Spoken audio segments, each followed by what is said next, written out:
I never understood why he took such pleasure in transferring money to himself, until the truth was torn open. That secondary account receiving the money was registered in his name, but the one spending it recklessly wasn't him. Home yet. Practice restraint. The next second, the message was retracted. At that moment, Ethan Wright was taking a shower. A woman's intuition told me there was something wrong with that message. I briefly scrolled through the history of this phone number. I couldn't find any useful information.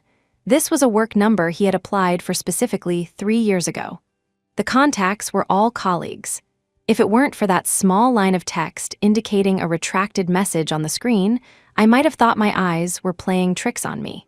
Restraint? What kind of restraint? I clicked on the profile picture. It was blank. Since it was a work account, how could there not be a single company update posted? Janie, hand me a towel. The sound of running water stopped abruptly. My hand trembled as I hastily stuffed the phone back under the pillow. I was distracted all night. I felt a strong resistance to Ethan's touch. "What's wrong with you?" I subconsciously avoided his face as he leaned in. "It's just, your beard is prickly." Ethan looked displeased.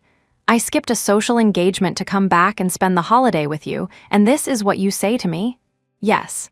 Today was our 8th wedding anniversary. We had agreed 3 months ago to spend some quality time together today.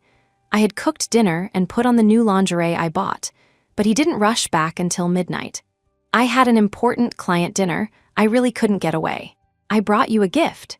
He opened his hand to reveal a pair of stud earrings, flowers made of several small diamond chips. If I hadn't seen my best friend share that link for a certain luxury brand's point redemption program, I would have believed he had picked this gift out specifically for me, married for 8 years. I believed every word he ever said. But this time, I hesitated. Soon, the sound of snoring began. It seemed he was very exhausted today.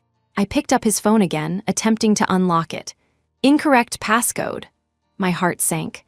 I realized then that I could open it earlier because our daughter, Lily, had watched cartoons on it before bed and the screen hadn't locked yet. I lifted his hand resting outside the blanket and pressed his thumb against the home button.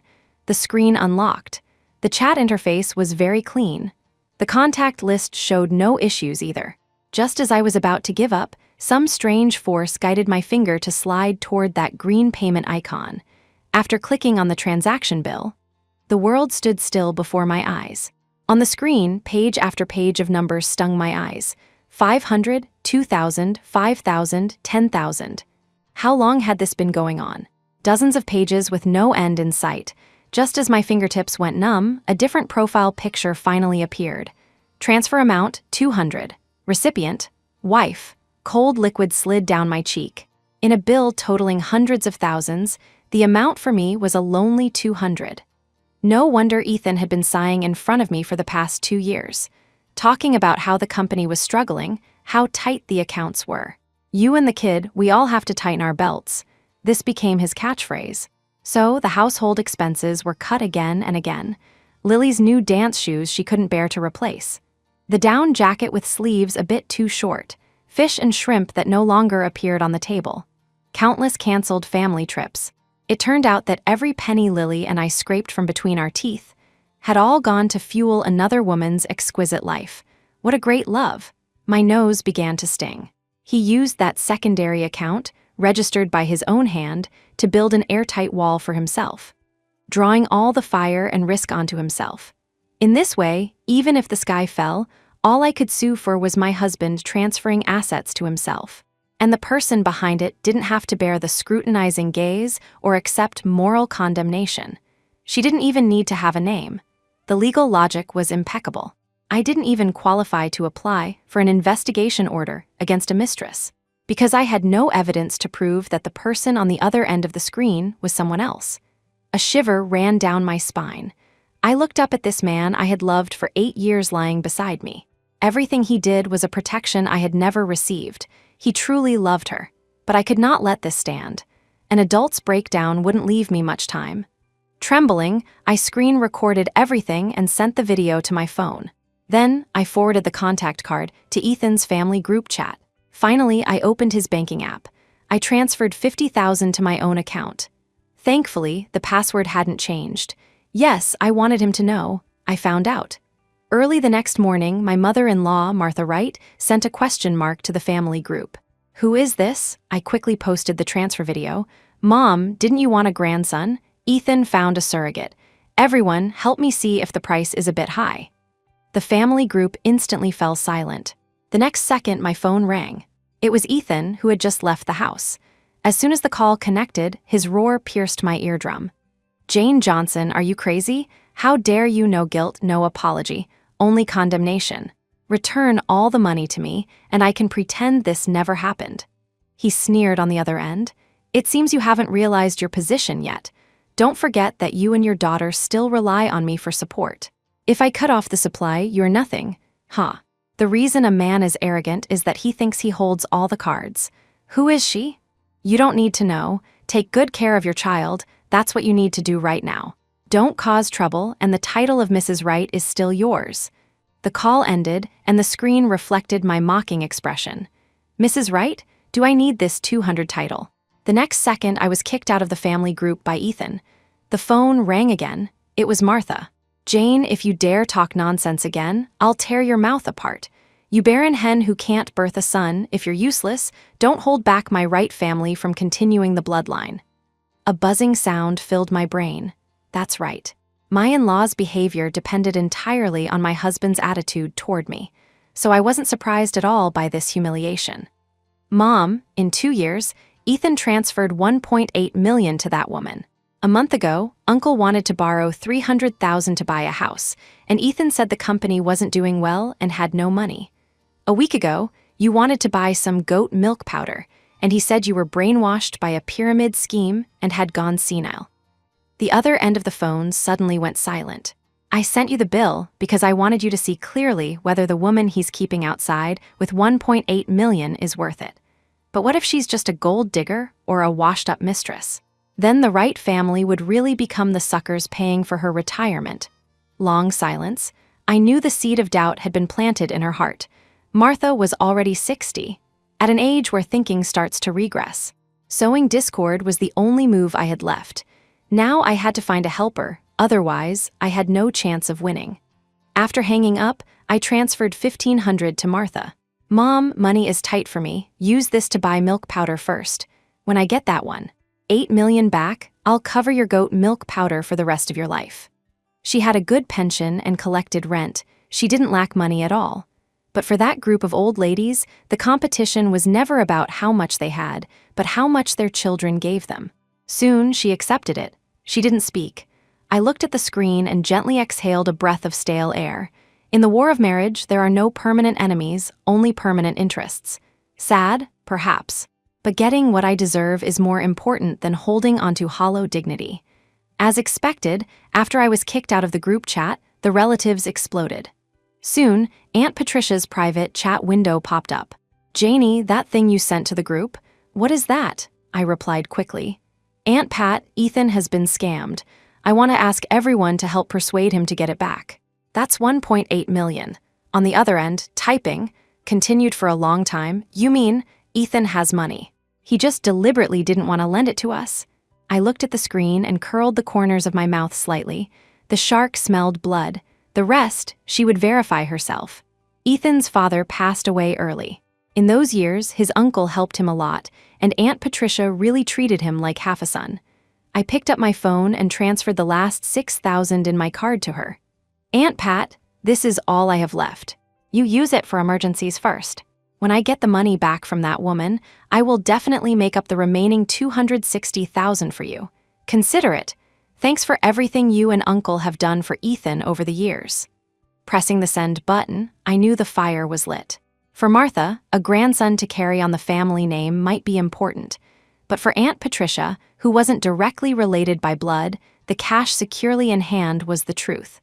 On the surface, it was a war between the three of us. But the key to breaking the deadlock was to drag more people into the mess. I'd leave the mistress to them. My main task was Ethan. Wait, in 2 years he could transfer $1.8 million to a mistress, which proved his income was far more than that. Heh, men, you better not have touched the realm of criminal law, otherwise, I certainly won't show any mercy. The next second, the transfer was accepted. A message followed immediately. Janie, don't overthink things with the child. I'll ask around. If that kid Ethan really wronged you, we'll definitely stand by your side. I took these words as a passing breeze. Relatives' promises don't hold heat for more than 3 minutes. The most urgent thing now was to investigate the opponent's identity. That night, Ethan was summoned back to Martha's house. The living room was filled with smoke. Everyone was waiting in battle formation. Ethan, your own uncle needed money for an emergency, and you said you had none, then turned around and transferred it all to an outsider? Uncle had a hot temper. Our family has never had such messy accounts. You've grown your business, and now you don't even have regard for your own blood relatives. Your dad died early. Have you forgotten how we raised you? A cousin pushed up his glasses. Ethan, you're a boss, face is important, but there are no walls in this world that don't leak wind. Discussing this at home today is saving you face. If it spreads outside, to the ears of the people you do business with, what will they think? What is the creditworthiness of a man who calculates so coldly against his own pillow partner? Ethan sat in the center of the sofa, his chest heaving. After a long time, he looked up, his gaze shooting straight at me in the corner. Jane Johnson, you're ruthless. From now on, if I give you another cent, I'm a dog. I slowly stood up. It doesn't matter about the money. I just don't want to see you turn into a scumbag who disowns his own family. Ethan closed his eyes and pinched the bridge of his nose wearily. Fine, stop arguing. I'll make arrangements in 2 months. On the way back, it was dead silent. The car slid into the residential complex and stopped. He didn't turn off the engine, nor did he look at me, staring exhaustedly ahead. Since you've taken things this far, there's nothing left to say. Tomorrow, the divorce agreement will be delivered to you. After speaking, he lifted his arm to push open the car door. Get out, I stumbled as he pushed me. Before I could stand firm, the taillights had disappeared around the corner. Staring in the direction he vanished, my vision blurred. In the world he constructed, as the original wife, I had to be considerate and always quiet, waiting for the king to turn his head in charity. But I was 34 years old. I was no longer the fool who could endure endless long nights with just a few sweet words, finding various excuses to convince myself. I still had my daughter. I could suffer, and I could lie to myself. But my daughter, Lily, came into this world with a clean slate. She couldn't and shouldn't pay for my wrong choices. Despair? Yes, but the end of despair was my main battlefield. Unless I walked this path to the bitter end, I wouldn't be able to harden my heart. Soon, Cousin Vinny sent a few sneak shots. Sis took these last night. Do you know this woman? I zoomed in on the picture. Buried memories came flooding back. I rushed into the study and dug out Ethan's old college photo album. My finger stopped on a yellowing group photo. The girl he had his arm around, smiling like a flower, Vivian Lamb.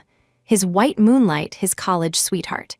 Back then, because Ethan was poor, her mother married her off to a family that could offer a dowry of $88,000. Is there anything else? I asked. Cousin Vinny replied quickly. She lives in Oakwood Estate, seeing how Ethan treasures her. Sis, getting this money back will be hard. I understood. The relatives were helping me because they expected a return. Once they found the opponent difficult to conquer, the scales would begin to tip. The upcoming tough battle would depend solely on me. The first thing was to investigate Vivian's husband's information. Regardless of her marital status, her original family was a thread that couldn't be cut. The door lock turned, and Ethan came back. He threw a document onto the coffee table, along with 2 bundles of cash. Custody and $20,000. Pick one. I looked at him in disbelief. 20,000? His tone was matter of fact. The company situation isn't good. That's all I can take out. I laughed out of extreme anger. I threw the money back on the table. Ethan, you transferred $8 million to Vivian in 2 years. We've been married 8 years, and we have a daughter, and you only give me 20,000? He curled his lips, his gaze sweeping over the voice recorder pinned to my chest. I don't know what you're talking about. The transactions in that account are all normal company business dealings and travel reimbursements. Your so-called $1.8 million represents work entertainment and project expenses. Jane, it's your own mind that's twisted, fantasizing all day long. I gritted my teeth and pushed the agreement back. Sorry, I don't accept it. I don't believe a single word you say. Ethan shrugged indifferently and stuffed the cash back into his briefcase. Suit yourself. But let me remind you, when the court judgment comes down, you might not even get this $20,000. The money in that account covers legitimate and normal consumption and expenses with complete usage explanations. The court won't support claiming back money that has already been spent legally and normally. You don't need to rack your brains applying for an investigation order. I can pull all the statements for you tonight. He stood up and pulled a sticky note from his bag. By the way, this apartment might soon be applied for enforcement auction. I rented a place for you outside the city. Go check it out tomorrow. Seeing the address on it, my blood froze instantly. It was a relocation housing unit far from the city center with poor transportation. A one-way drive took over 2 hours. Ethan, you bastard, I looked at him incredulously. Lily still has to go to school. You want us to move to a place like that? He impatiently dug at his ear. Don't yell at me. Jane, you are the main reason for today's situation. With that, he tucked his leather bag under his arm and strode away without looking back. Bang, the huge echo reverberated in the empty house. He really tore off the last bit of disguise.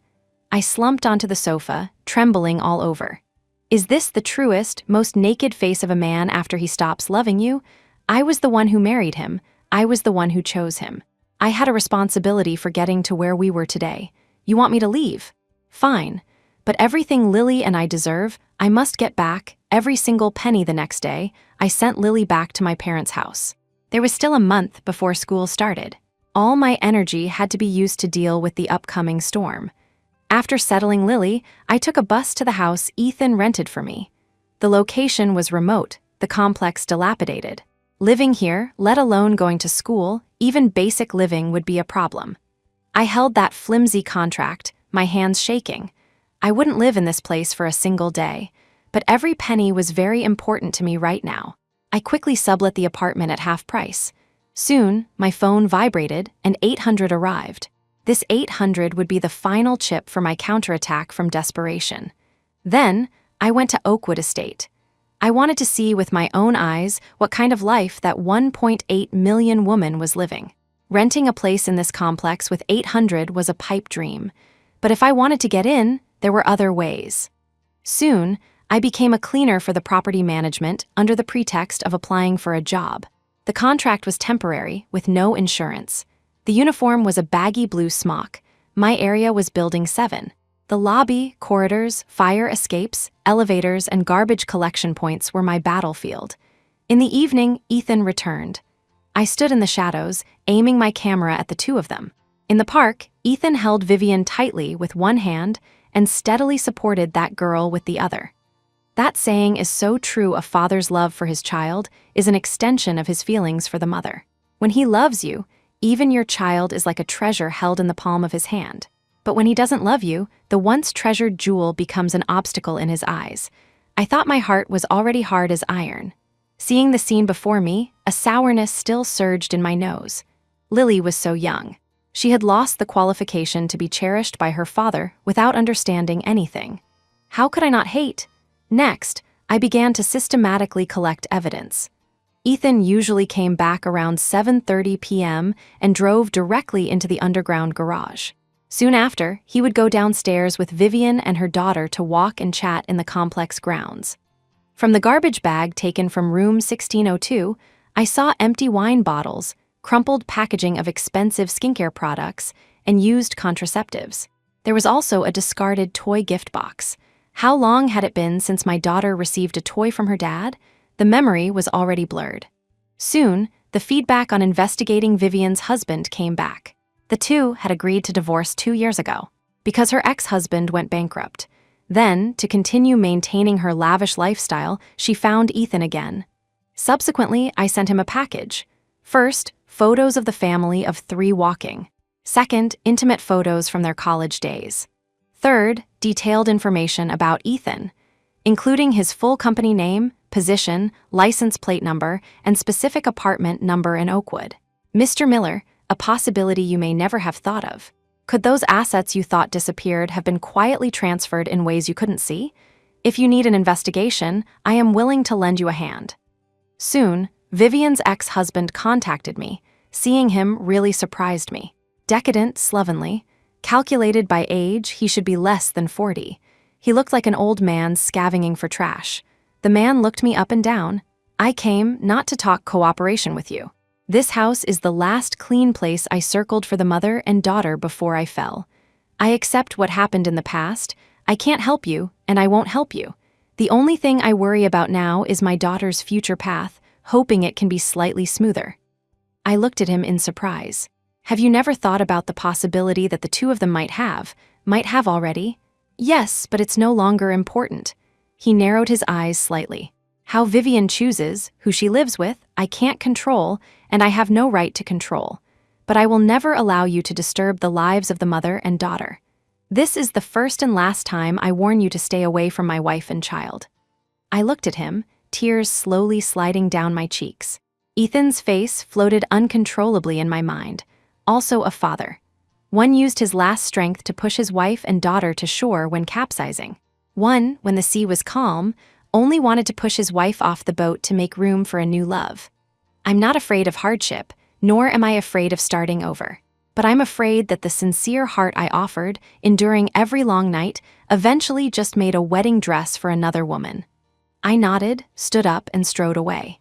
It seemed on this road, it was just me again. I compiled their life trajectories with the fastest speed. Ethan parked our jointly owned vehicle in the underground garage of Vivian's complex for more than 25 days a month. His license plate had automatic entry, and the access card was his facial recognition. The courier boxes thrown outside the door had Ethan's name besides Vivian's. Used contraceptives were found in the trash bags. Even the milk box at the door had Ethan's name on it. At this moment, I slowly curled my lips. Finally, it was going to end. But just as I was about to leave, rapid footsteps came from behind. Stop! Without a word, the man tore off my mask and hat. The disguise fell off instantly, and the air solidified in a second. Jane Johnson, it really is you're fucking unbelievable, playing this game with me? A scene within expectations. That bankrupt man indeed used all his strength to hold up all the storms for this mother and daughter. Love the house, love the crow. So it turns out one can go to this extent. Ethan, I met his gaze and smiled slightly. This cleaning uniform has been wandering around you like a stray dog for 31 days. When you put your arm around her entering the elevator, when you lowered your head to wipe her shoes, when you walked in the garden holding someone else's daughter. Did you, even for a split second, feel that the back silently sweeping nearby looked a bit familiar? The crowd gradually gathered, pointing fingers at the three of us. Vivian's face was pale, clutching Ethan's arm. There's nothing to say to this kind of mad woman, just drive her away, don't waste our time. I grabbed her wrist. Miss Lamb, my husband, my daughter's father. Is he handy to use? Whispers from the crowd instantly filled my ears. The original wife catching the mistress. Oh my God, the wife is a cleaner here, and he's keeping a mistress outside. Scum, truly piece of trash, Ethan pointed irritably at the crowd. All of you get the fuck out, what are you filming film again, and I'll sue you for violation of portrait rights. I'll make you pay for it. The next second, he took out his phone and dialed. Yes, it's her illegal filming stalking, yes. There must be other information obtained by illegal means. Okay, understood, thanks. Attorney Zhang hanging up the phone, he looked relieved. Jane, what's the use of you tossing around like a jumping clown for a month? So what if you filmed some messy evidence? At most, I'm the party at fault in the marriage, the judge will fine me a little money at most. Divide my property? Heth, I tell you, the car, house, and company under my name have long been a pile of negative numbers. Even if you win the lawsuit, you'll only get a pile of debt. Do you understand you are collecting evidence illegally? You spent a month turning yourself into this ghostly appearance just to embarrass yourself like a fishwife today. You absolutely disgust me. Then, his gaze swept around. You people, count every one of you whoever took photos or recorded videos today, if you dare to post them online or dare to testify in court in the future. Weigh the consequences of slander and defamation yourself, see if you can afford it. Those hands holding phones instantly shrank back. Some retreated, some turned away, some hurriedly turned off their screens. I stood there, watching the last few people disappear around the corner. The street lamp stretched my shadow very long. I didn't blame them. I even understood them. In the adult world, self-preservation is instinct. Ethan's finger poked at the tip of my nose. Little trash fighting with me. You're too green now, disappear immediately. Otherwise, I'll send you in to make license plates right away." I nodded, not arguing. I raised my hand and unbuttoned the blue cleaner's jacket. Seeing me so obedient, he reached out, put his arm around Vivian's shoulder, and turned to leave. Before leaving, he didn't forget to look back and spit thick phlegm. Watching their backs, the corners of my mouth slowly curled up. I had already sent this evidence to my lawyer 3 days ago. His reply was honest. "I can responsibly tell you that with your current evidence, the success rate of suing them for bigamy is less than 10. The standards for filing a bigamy case are very strict. You must have evidence that he publicly calls her his wife, but you don't." Yes, I didn't. These two were very cautious and never addressed each other as husband and wife outside, and avoiding harm is instinct. I shouldn't drag innocent people into the water. Bigamy? No, time was too short, evidence too messy. The punishment method was too low. Actually, I had a better plan. The next day, I formally filed a divorce lawsuit with the court and simultaneously applied for property preservation. In an instant, all accounts and payment channels under his name, along with the only remaining car, were completely frozen. Because there was very little joint property left, the litigation fee was pitifully small. Except for time, I had almost nothing left to lose. The first move was to apply to investigate the ins and outs of every penny in Ethan's 2 WeChat accounts. That $1.8 million was the target that must be stared to death. This month, I collected everything like a puzzle. Ethan's bank statements would be the last piece. I didn't need all the transactions to point to Vivian. I just needed to find one. That would be enough to pierce through all their disguises. Everything was within expectations. The bank statements for the $1.8 million were printed out. Apart from hotel stays, they were for plane tickets, rent, equipment costs. Every item had a clear name, without a single flaw. He was indeed meticulous. Except for the last one, Oakwood Property Management Co. Limited, amount, 3852.0. I leaned back in my chair and laughed softly. This was the sole purpose of my month-long ambush. All of Vivian's expenses carefully bypassed electronic traces, except for this one time. When she brought cash to pay the fee, it coincided with a money counter accident, because I had smeared superglue on the roller of the money detector a day in advance. This caused the machine to jam frequently and even damaged the owner's banknotes. Subsequently, all owners had to pay online. This record of $3,000-something was a key. Enough to pry open the chess game Ethan had meticulously arranged for 2 years. He probably thought that as long as he cut off all traces of the accounts, he could rest easy. He was wrong. My battlefield had long since shifted, not against Ethan, but Vivian. Ethan panicked for the first time when he saw the evidence I submitted. During the mediation, he brought his mother along. "Jane," Ethan spoke first, 8 years of marriage, making it look this ugly is really too unsightly. How about this? I'll increase the compensation to $75,000, cash, I can give it to you right away. The child is still our common bond, we don't need to be enemies." I didn't even lift my eyelids. "Ethan, what we are discussing now is not compensation, it's liquidation. I want to recover the $1.8 million you illegally transferred to Vivian under her name using our joint marital property in the past 2 years. If it's 1 cent short, this matter won't end." Ethan's face darkened. "Simply ridiculous. Do you think you've grabbed some incredible handle just because you got that property fee statement of $3,000? I tell you, that proves absolutely nothing. I'm willing to talk to you now for Lily's sake. Don't take yourself too seriously." At this time, the mother-in-law who had been silent hurriedly interrupted. "Janie, listen to Mom's advice, quit while you're ahead. $50,000 is not a small amount. If you save a bit, it's enough for you and your daughter to live well. A married couple once, why fight to the death? It's not easy for a man to work hard outside, a moment of confusion. Besides, if you really push him too far, child support later will be hard to get." I slowly turned my head, a sneer pulling at the corner of my mouth. "Mrs. Wright, have you really gone senile? I gave birth to your biological granddaughter. $50,000. That's not even enough to pay for 9 years of her hobby classes. Yet the $1.8 million your son transferred went to support a child with zero blood relation to the Wright family. Lily calling you grandma was truly in vain." The old lady's face turned pale instantly, and she couldn't utter a sound. "Enough," Ethan slammed the table fiercely. "Fine, you refused my kindness. I will bring out evidence that will convince you." "See you in court." Negotiations completely broke down. This was the husband I had shared a bed with for 8 years. He was used to controlling, used to deceiving. He thought all his tricks would never be discovered. Good. Neither of us would be reconciled unless we walked this road to the bitter end. Sure enough, the day before the court session, my lawyer forwarded me a copy of the new evidence urgently submitted by the other party. They forged evidence, but the burden of proof is on us. I took the file. A few pages of ordinary chat records. "Vivian, friend, I'm short on cash. Can you help pay the property fee?" "Ethan, sure, no problem. Send me the collection code. I'll handle it." The timing fit perfectly. Hess. This was too shameless. In addition to the chat records, there were also scans of formal invoices and contracts for large transactions. Catering, hotels, office supplies.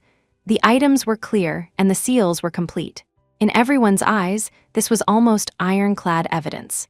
I closed the folder and exhaled gently. In that case, I was completely at ease. I had my lawyer immediately submit a request for evidence preservation to the court, to prevent these materials from disappearing unexpectedly in subsequent stages. Then I sat in the plaintiff's seat listening to Ethan's lawyer's defense. "Presiding judge, jurors, I need to clarify that the WeChat account involved is a work account used by my client to handle some business and private dealings. All its transactions are supported by corresponding, compliant invoices and contracts, belonging to normal commercial operations and personal consumption. There is no confusion of property or special economic relationship with the outsider Miss Lamb. As for the property fee of $3,000 repeatedly mentioned by the plaintiff, there are clear and complete chat records as proof. This was merely an event of temporary fund turnover between friends and has absolutely no connection to the malicious transfer of marital joint property my client is accused of. They should not be conflated." He finished speaking with a certain posture. His gaze swept over Ethan's face. He was smiling triumphantly, gently spitting out 3 words. "Little trash." The presiding judge's gaze turned to me as expected. "Plaintiff, regarding the above statement by the defendant's agent and the new evidence submitted, please present your cross-examination opinion." I nodded, my gaze sweeping toward the evidence in my hand. Actually, it is very easy to expose the defendant's lies. We only need to know whether this WeChat account was logged in on Ethan's own phone or if it has also appeared on other devices. Ethan's smile froze on his face instantly. If it was only the defendant alone, then I will bear all litigation consequences and withdraw the lawsuit. But if this so-called company exclusive WeChat account frequently appeared on the third party's commonly used device, then this means that the entire set of bills submitted by the defendant are all lies. The amount involved is as high as $1.8 million, which is no longer within the scope of civil law. This will step directly into the realm of criminal law. As the voice fell, the courtroom fell into a dead silence. The opposing lawyer stopped Ethan, who wanted to speak, almost instantly. "Presiding judge, given that the technical investigation requires time and may involve client privacy, our side requests a temporary adjournment or mediation under the court's auspices." The corners of Ethan's mouth twitched incessantly. The calmness from just now was gone. I looked at Ethan and shook my head firmly. "No need. The nature of the current situation no longer has a basis for mediation." They finally panicked. The gavel fell. Relevant clues and evidence regarding the defendant's suspected economic crimes shall be transferred to the public security organs for filing and investigation according to the law. The opposing lawyer froze in place. All the pre-prepared negotiation rhetoric vanished into thin air before the 6 words, "criminal case transfer." When the bailiff stepped forward, Ethan stumbled and almost knelt. I looked at him, my tone calm. "Ethan, you chose the road yourself. From the moment you forged the first invoice, there was no turning back." When the Economic Crime Investigation Department formally intervened, the situation unfolded with the force of crushing dry weeds and smashing rotten wood. The depth and breadth of the cloud data, device information, and fund flow reports they retrieved were shockingly precise. IP address confirmation complete. Over the past 2 years, Ethan's secondary WeChat account had been active in the IP address of Oakwood Estate 95 of the time, and the logged-in device was exactly Vivian's mobile phone. The lie of the so-called work account collapsed under the evidence. The 1.8 million transaction history claimed to be for official business was quickly falsified. Investigators traced the source to the invoicing units holding relevant statements and forged bills. Handlers from hotels, gift suppliers, and exhibition companies successively admitted under police questioning. Ethan did swipe his card for consumption, but afterwards, he would have most of the cash returned after deducting a certain handling fee. This directly explained why he and Vivian used cash for luxury consumption, attempting to circumvent electronic traces. The investigation further revealed that Ethan's means of transferring assets went far beyond WeChat. He used frequent ant-moving house methods, small, frequent transfers to deposit cash into multiple bank accounts under Vivian's name, and purchased wealth management products and paid insurance premiums in her name, completing a more covert transfer of assets. Finally, when thoroughly investigating the source of Vivian's assets, her agreement divorce with her ex-husband attracted police attention. This abnormal transfer that occurred on the eve of the man's company bankruptcy was determined to be suspected of evading debt through a sham divorce. When an avalanche occurs, every snowflake must inevitably bear the cost of the collapse. 3 months later, I got back the portion of the joint marital property that the law determined belonged to me, far exceeding previous expectations. The unjust enrichment obtained by Ethan and Vivian through all their actions was recovered according to the law. In the end, Ethan lost everything. He received a 12-year prison sentence. Vivian lost everything and received a 3-year prison sentence. And I took my daughter, turned around, and walked toward the new life that truly belonged to us. Later, I occasionally heard sporadic news about his relatives from old friends. None of it was satisfactory, but I no longer cared. My world had long since cleared after the rain. Story 2. Our rich babe is beautiful and kind. She won't refuse. Who would have guessed that when I arrived at the scene, a full 26 people showed up. The woman leading the pack pointed a finger right at my face and started screaming. You really think that $50,000 is yours? That money was earned by my brother, sweating blood and tears typing out his novel. You haven't even figured out how to struggle yet, and you're already thinking about living the high life. I don't know what kind of family raised something like you. Give me back the ticket money right now, excuse me, $50,000 in royalties? A novel? Did they just decide my money was theirs? In a split second, I changed my approach. No rush, you can pay on the cruise ship later. Women these days are such gold diggers, they really think the money belongs to them and just know how to enjoy themselves. She actually has the nerve to demand a luxury cruise. It costs thousands per person. When I was her age, I was eating bitterness and suffering. Unlike these little girls who just leech off men, eating and drinking their fill. If it were me, I'd be too ashamed. My face would be stinging from the embarrassment. When I arrived at the cruise check-in with my suitcase, I saw 2 middle-aged women wearing patched-up clothes pointing at me and cursing. I was a bit confused. Since I had never met them, I assumed they had mistaken me for someone else. I even looked behind me, but I was the only one in that direction. Thinking of random attacks by mentally unstable people, I stepped away to a safer distance and messaged my boyfriend, Ethan Davis, asking where he was. Just half a month ago, I received a royalty check for $50,000. I was grinning from ear to ear, and the first thing I thought of was a luxury cruise trip. The ocean, a private balcony, spreading my arms in the sea breeze just thinking about it felt freeing. I immediately booked 2 balcony suites for $1,200 each. Firstly, to commemorate my 3-year relationship with Ethan Davis, and secondly, to celebrate my own hard work over the years. When I asked Ethan for his ID number, he stopped playing his game, looked at me in surprise, his eyes darting around. Babe, where did you get the money? That cruise is so expensive. I heard a single drink costs $10. That's not something ordinary people like us can afford. People like us should just find a small boat to row around in. I thought he was just worried about money, so I told him the truth. I had received a $50,000 royalty payment. Who knew that upon hearing about my royalties, Ethan would grin and freeze in place.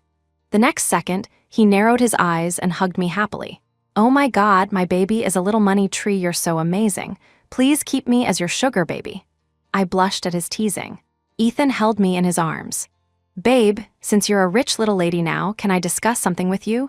You know it wasn't easy for me to go to college. My relatives supported me. Since this is such a rare opportunity, hubby wants to bring a relative along." Thinking it was just one person, I didn't refuse.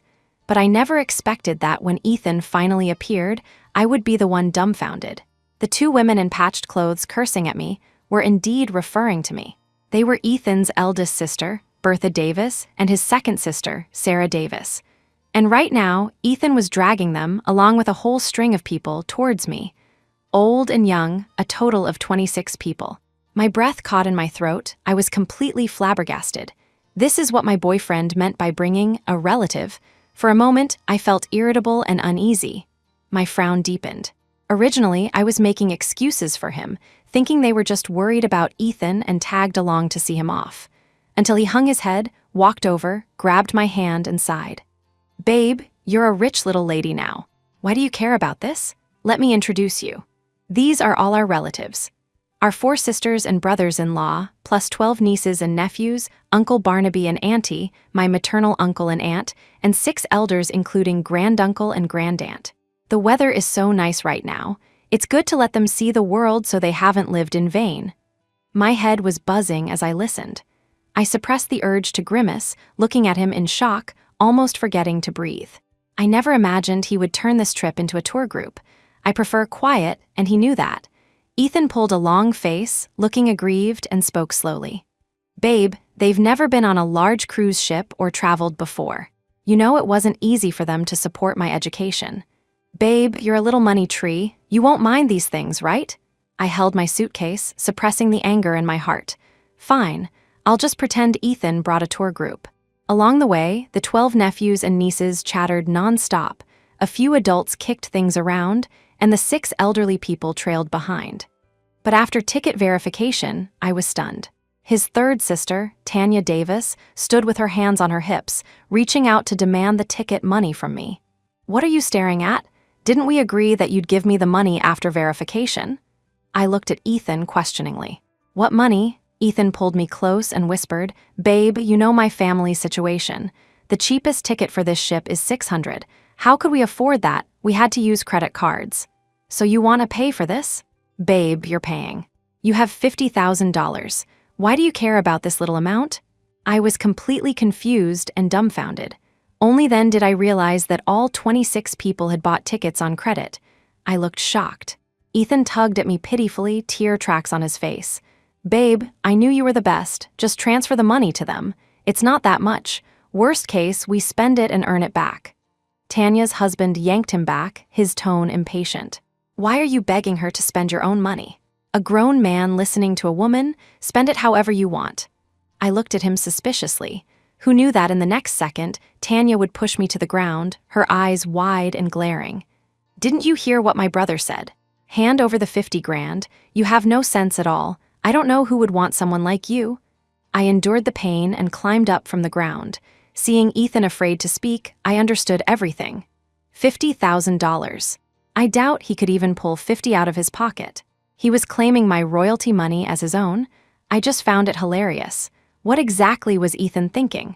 For 26 people, even the cheapest tickets would add up to over $15,000. Seeing that I didn't reach for my wallet, Ethan's eldest sister, Bertha, sat on the ground and started throwing a tantrum. "Everyone come and look, being old makes you annoying, I guess. My brother's girlfriend is hogging the $50,000 and won't spend a dime on me. It's unjust." Then his second sister, Sarah, started wiping away frantic tears and wailing. "We worked so hard to support our brother's education. He finally made a big sum of money, and it was all taken by this gold digger. These rich girls just look down on us. She lives it up, eating and drinking, leaving us to starve in the wind. I guess we don't deserve to sit on a cruise like this." Tanya and her husband stood with hands on hips, cursing each other. "I said not to come to this broken ship, but you insisted. Look, people are looking down on us. They work in offices, unlike us, who don't even have formal jobs." The fourth sister hid in the corner, crying. Uncle Barnaby and the aunties sighed loudly. Their commotion drew a crowd of boarding passengers who gathered around. They pointed and whispered about me. My head was buzzing, ready to explode. Ethan bowed his head and said nothing. I looked at them with irritation, my disgust growing. Girl, you can't forget your roots. Why are you coveting someone else's money? You're not even married, and even if you were, this isn't right. Apologize to your elders immediately. My frown was uncontrollable, my heart pounding. I wanted to explain, but realizing Ethan's scheme had landed right in my lap, I didn't want to let him off easily. Seeing more and more people gathering, many filming with phones, I clenched my fists and tried to relax. When he took my phone, I snatched it back, then turned and gave a perfunctory smile to the 26 relatives. How could that be? How could I control his money? Naturally, he can spend it however he wants. Even if he buys an elephant or buys Simba the lion, I don't care. The eyes of the sisters and brothers-in-law lit up instantly. The 6 elders hummed happily. The 12 nephews and nieces asked Ethan if they could buy whatever they wanted. Ethan's smile froze at the corner of his mouth. But he was vain and cared about saving face, so he naturally wouldn't refuse. He nodded vigorously. Yeah, we aren't short of money. I'm covering everything this time. You guys just have fun. Just as the group was filled with joy, I locked my phone screen and shoved it into my pocket. Ethan panicked, grabbing my wrist like lightning, and said nervously, Babe, didn't you agree to let my relatives on the cruise? Why are you? Before he could finish, I patted his hand, blinked, and mimicked his tone, speaking word by word. Honey, no rush. My royalties haven't hit the account yet. Besides, the wristbands you're wearing are for payments. It doesn't matter if we wait a bit. After speaking, I shook the wristband on my hand, bought a bottle of lemonade from the vending machine, and opened it. The wristband immediately displayed a 2 charge. Ethan's jaw dropped. He hadn't realized payment was so convenient, just a swipe. The 12 nephews and nieces hugged the vending machines, swiping away. I pretended not to see. I wanted to see how Ethan would produce the so-called $50,000 when we got off the ship. Sure enough, hearing that swiping the wristband could pay for everything, the 4 sisters and their husbands changed their minds. They demanded to upgrade their 600 quad interior rooms to 1,200 double balcony suites. For 26 people, that was over $30,000. I knew exactly what they were thinking. They were afraid that if they saved a penny, I would spend it. Ethan ran over to pull me aside again, but I dodged him. Babe, are you unhappy? Ethan blinked. I suppressed my disgust and gave a faint smile. How could I be? You're spending your own money, as long as you're happy. The 26 relatives grinned from ear to ear, taking their room cards to their cabins. I originally got together with Ethan because his face was overly well-behaved, giving me a false impression of cuteness. But knowing the truth, I only felt nauseous. The past 3 years flooded my mind in an instant. For 3 years, Ethan always said his family was struggling. His parents died young, and he was raised by his 4 sisters and relatives. Money had to be saved, so whether it was dates or daily life, I paid for almost everything. Originally, my living allowance was sufficient, but Ethan's expenses were high, and he ate a lot. My $500 monthly budget would hit rock bottom in half a month. I had to find part-time work. Coincidentally, a dorm roommate wrote novels and suggested I try it, so I wrote one. Perhaps due to luck, the first book earned a few $100s.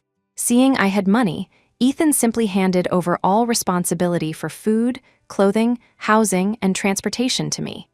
Babe, hubby has to rely on you from now on. I'll handle the physical labor outside, buying things for you.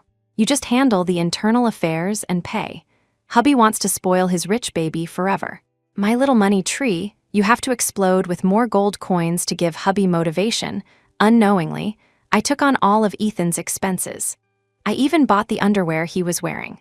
As long as Ethan knew I had money, he would spend it immediately. Originally, I didn't think anything was wrong because I was love-struck. But this time, he absolutely should not have targeted my royalties, even planning to spend it all in one go. How could I tolerate such an obvious move? I already had a plan.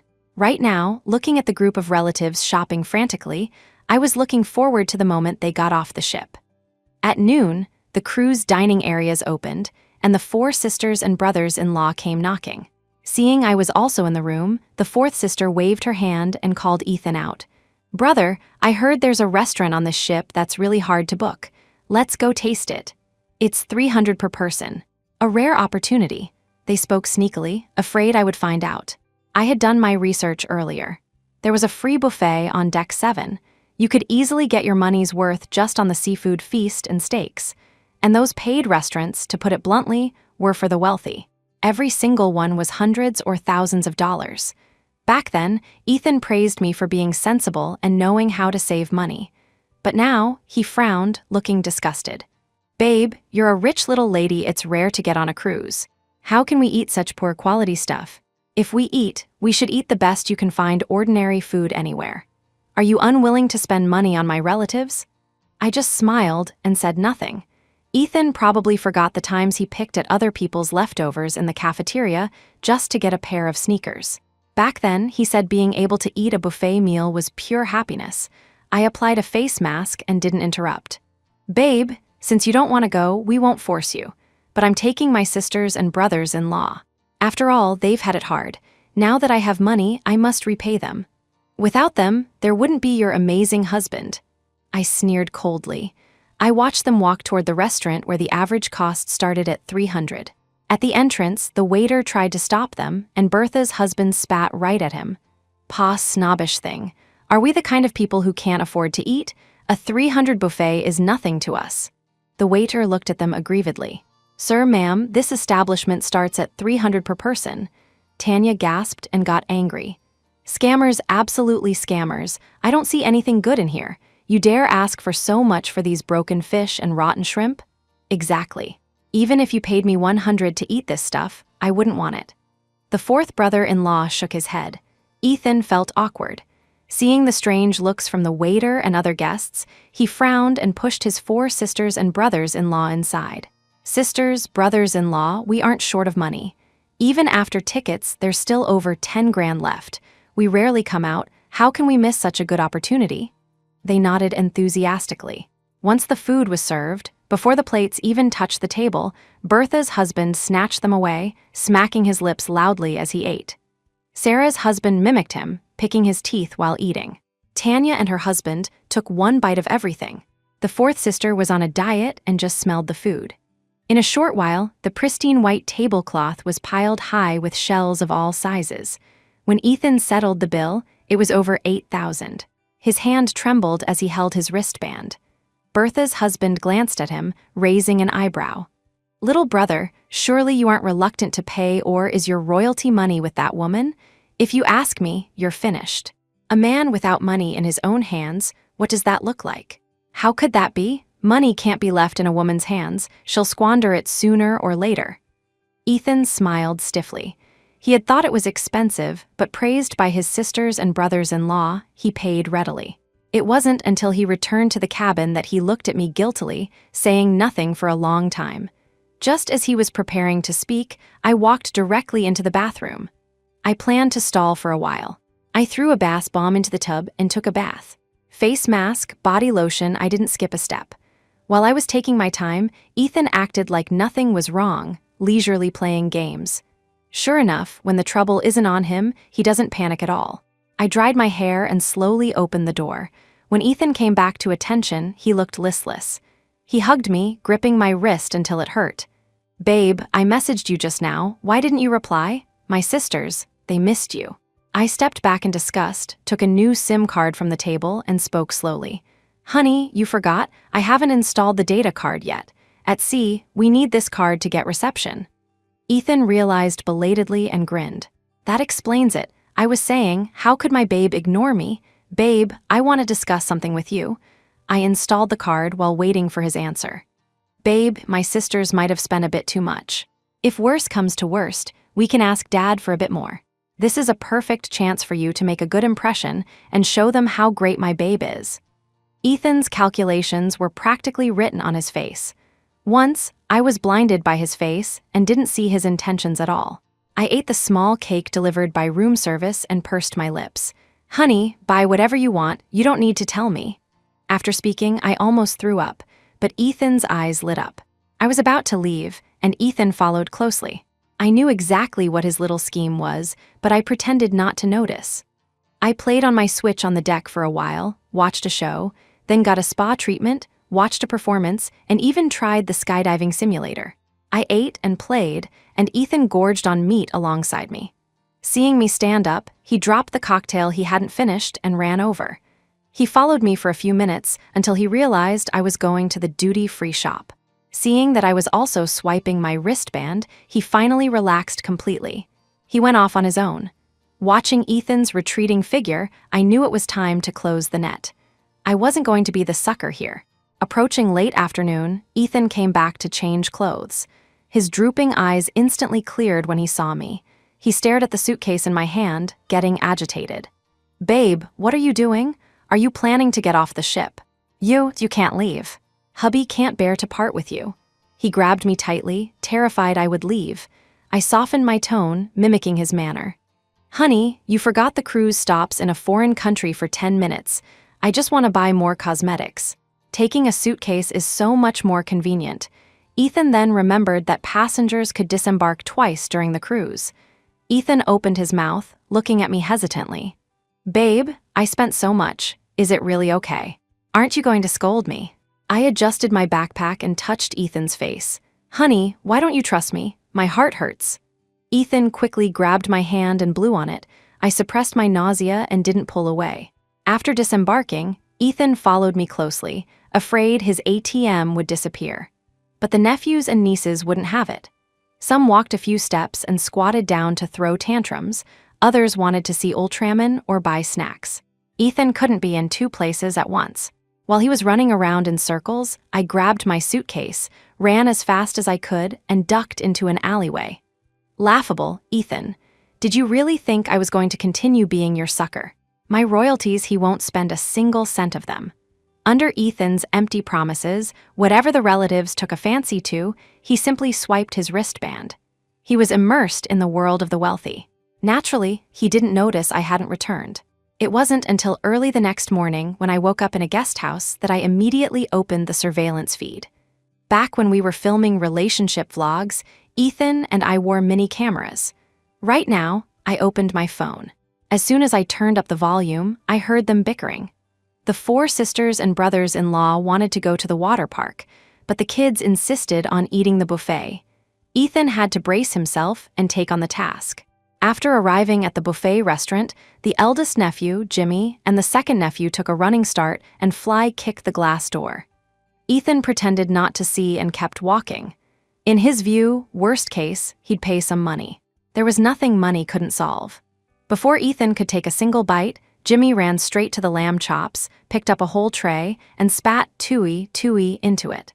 Before Jimmy learned any manners, Bertha told him that if he saw food he liked, he should spit on it so no one would snatch it from him. Ethan frowned in disgust. Jimmy acted self-righteous. "This is all mine, I want to see who dares to take it. Believe it or not, I'll beat you to death." Seeing this, the second nephew mimicked him, picking up a bowl of crayfish and refusing to share. If anyone approached, he threw shrimp heads at them. "Shrimp shells are nutritious. Why don't you eat the shells? You're all such gluttons." Before Ethan could shout, the younger nieces and nephews grabbed small cakes and threw them everywhere. Screaming and yelling, Ethan had never seen such a scene. His head buzzed and he nearly fainted. He frantically pressed his phone, wanting me to solve it. I glanced at it and simply hit mute. Back then, he claimed this was childlike nature and we should let them express themselves. Then I ordered a strawberry cake and ate it slowly. What a joke, expecting me to clean up his mess. Never in this lifetime. While Ethan was pinching the space between his eyebrows, the restaurant manager blocked his path. He demanded $10,000 in compensation. Ethan swiped his wristband directly. That wasn't the end of it. Just after paying for the buffet damages, problems arose with the 4 sisters and brothers-in-law. The sisters and brothers-in-law treated the boutique stores like free sample stations. They tore open over 15,000 worth of products and were stopped when they tried to leave. The staff pointed at the bottles on the table and demanded payment. "These creams, serums, and perfumes, didn't you open and use them?" Bertha and her husband refused to accept this. Usually, they wouldn't even look at food costing more than $1.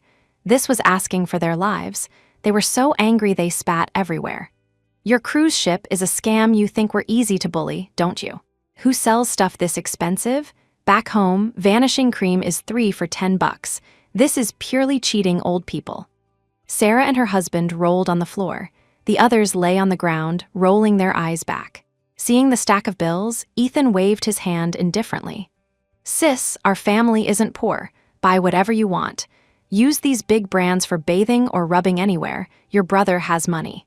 Hearing this, Bertha immediately grabbed a pile of unopened items, her face full of joy. Brother is the best. A sister with a brother is like a treasure. Sarah's eyes turned red. I was right to come with you on this trip. I get to see the world. Tanya poked Ethan, looking worried. With this much money, is your 50 grand enough?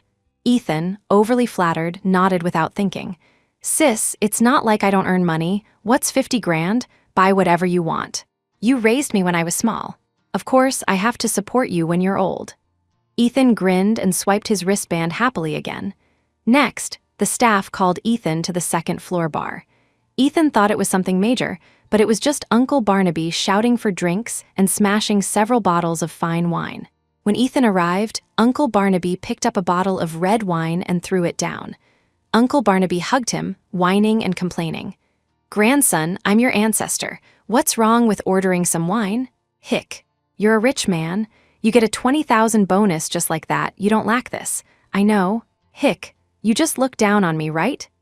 To coax him, Ethan smashed 2 bottles along with him, saying Uncle was just an old child and he should yield to him, not holding it against an elder. When people came looking for payment, Ethan just swiped his wristband. Then came the uncle and aunt. They played games on the ship and lost a lot of money. Uncle was so scared he wet his pants, but Ethan told him it didn't matter. It wasn't until early the next morning that a long receipt was delivered to Ethan. Ethan was somewhat displeased.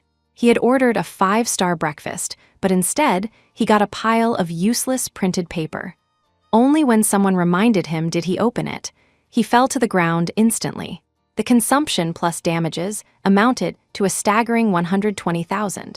In that instant, Ethan sobered up completely, his face pale as a sheet, nearly passing out. Ethan finally thought of me and called. He fumbled several times, his hands shaking, and dropped the phone, cracking a piece of the screen. When the call finally connected, his voice was trembling. Chloe Miller, where did you go? The cruise people are here to collect money. Come back quickly and pay the bill. His eldest sister sneered coldly in the background. Shameless. Why are you hoarding someone else's money? If you don't return it, believe it or not, I'll ruin your reputation. Ethan anxiously pulled at his sister. Sis, stop talking. I can't hear over here. I put down the barbecue tongs in my hand, cleared my throat, and burst directly into tears. Honey, why didn't you tell me when you got on the ship, boo-hoo? I was left behind in a foreign country. They caught me, said I have to pay compensation for illegal stowaway fees. It's so much money. I deliberately pretended to be aggrieved. Fortunately, I had my passport, so I wasn't worried about that. His eldest sister went silent immediately. Ethan froze for a long time before speaking, asking tentatively, You were left abroad. How can you be abroad if you aren't on the ship who will pay the bill? Ethan was panicking. I pretended not to hear and coughed. What? Money? Ethan coughed twice. You heard wrong. I said when you come back, we'll spend money.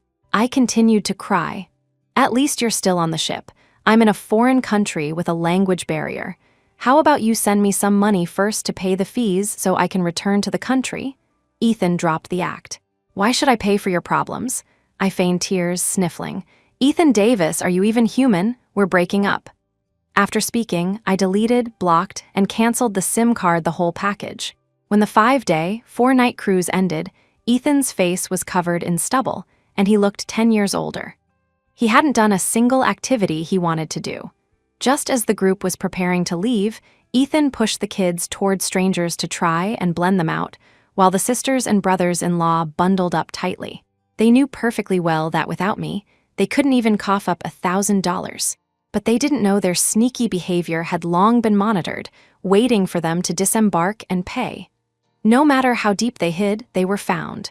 Bertha and her husband lay on the ground wailing. Staff blocked Ethan. They required him to pay a sky-high fee of $200,000. Ethan's eyes bulged, and he jumped up and down. What $200,000? This money has nothing to do with me, go ask whoever spent it. the crowd of relatives, who had each gained 20 or 30 pounds, refused to listen to him. "Ethan, Uncle isn't scolding you, but if you didn't have money, how could you pretend to be a big shot?" Ethan was still arguing there. It's Chloe Miller who took the money away. Otherwise, how could I not afford to pay you?" Ethan wanted them to return the unopened cosmetics and alcohol, but no one ignored him. In the end, with no other choice, Ethan scraped together whatever he could borrow, and for the rest, he downloaded loan apps. After that day, Ethan kept looking for me. I avoided him completely. Ethan wanted to sue me, but his relatives had spent all the money, so no lawyer would take the case. I thought the matter would end there, but surprisingly, the following month, Ethan went around soliciting investments for a movie adaptation using my work, claiming he was the author. Not only that, but he had also found quite a few extras, charging each a registration fee of several $100s, saying he would make them superstars. Ethan used this money not only to pay off his debts, but also to build houses for that group of relatives back home, receiving heaps of praise. It wasn't until filming started and someone realized they were scammed and found the publishing company that I found out. When the legal department and the police found Ethan, he was still arguing that he was the author. Several sisters and brothers-in-law charged straight out.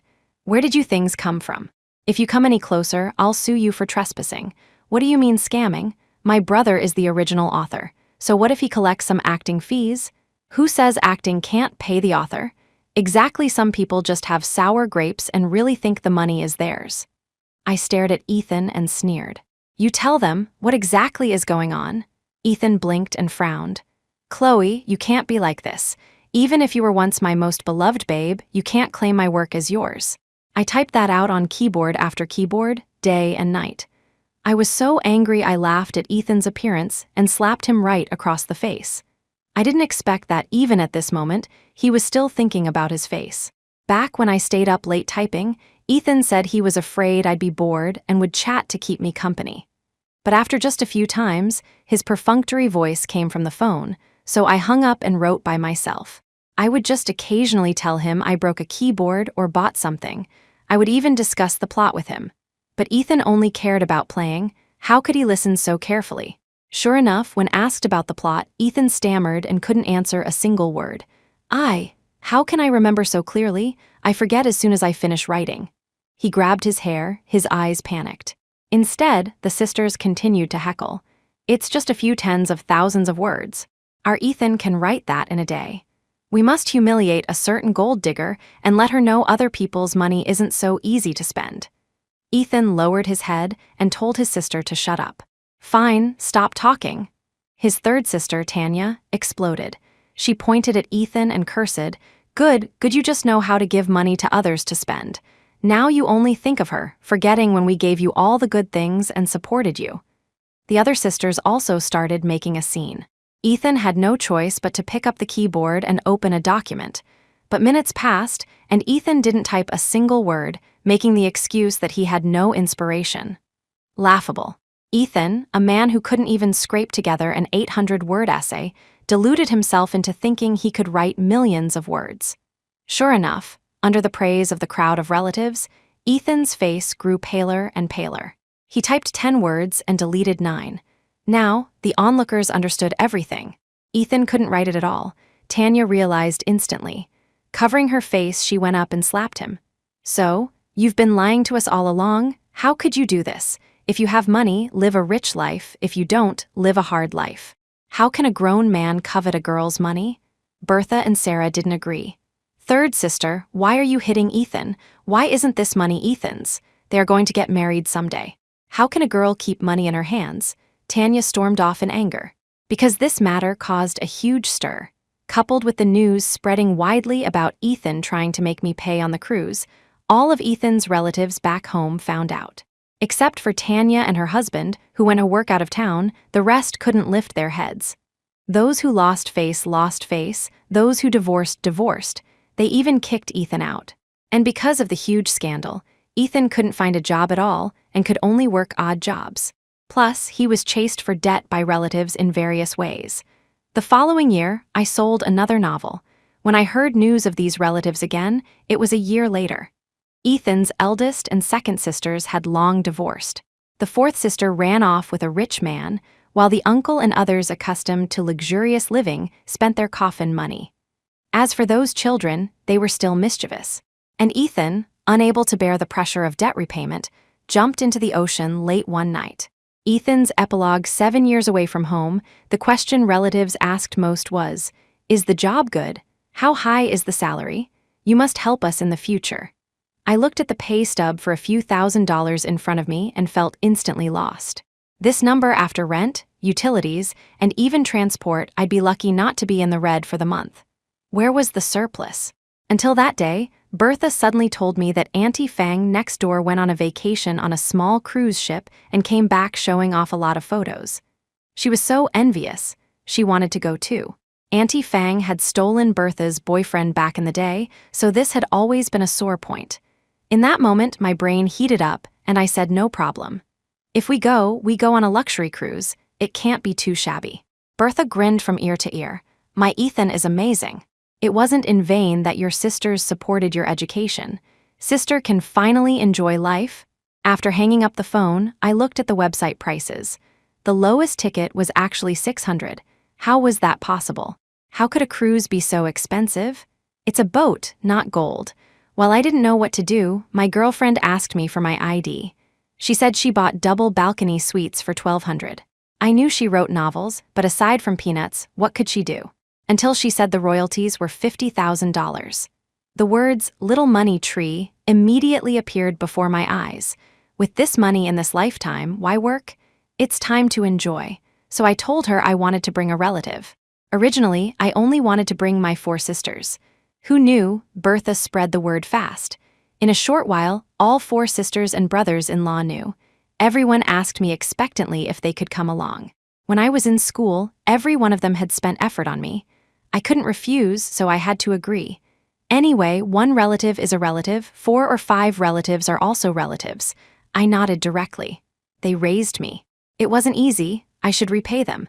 But what I didn't expect was that on that day, a full 26 relatives came. The no in my mouth turned into sure. Uncle Barnaby asked me where the money came from. Before I could explain, Sarah blurted out, "Ethan is amazing. He's educated, writes novels, and earned 50 grand. Third uncle laughed heartily. Novels, just putting those words together is worth so much money. It seems our family has produced a literary star, praised like this. I nodded and agreed. But my brother-in-law was unhappy, grinding his molars. A boy's money should be held in his own hands. What's the point of giving it to a woman to spend? We are the relatives, she is an outsider. Taking an outsider traveling chills the hearts of your relatives, doesn't it? I had no choice but to continue pretending. I found my girlfriend and affectionately held her arm. My little money tree, I have to rely on you now. The money might be a bit much. She looked at me and suddenly smiled. If you want to spend money, I can't stop you. They are your relatives, it's not easy for them. I felt that my girlfriend was a little different today.